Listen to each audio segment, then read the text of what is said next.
Около 300 человек эвакуировали из торгово-развлекательного комплекса на проспекте Ямашева. Инцидент произошел в районе 8 часов вечера. По предварительной версии, в здании сработали системы оповещения, после чего всех людей попросили выйти на улицу. В чем причина эвакуации, знает Айгуль Бадрудинова.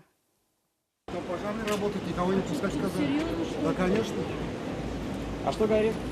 Не знаем точно, маме сказали, я парковщик здесь. После того, как в торгово-развлекательном комплексе сработала система оповещения, всех сотрудников и посетителей незамедлительно вывели на улицу. За считанные минуты здание покинули порядка 300 человек. К тому моменту никто не знал причины эвакуации. Мне надо по-любому туда как-то зайти, я же не могу, я же не с ними торгую. Не знаю, очаг возгорания.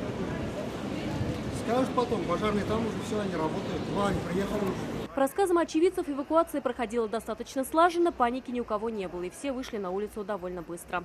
Паники не было, нет. А запах гари, вот ничего не чуяли? Пока нет, тоже. Сами ждем информацию. Мы за ничего не знаем, мы все с работы, а как что нет. А дыма никто нигде не видел, да?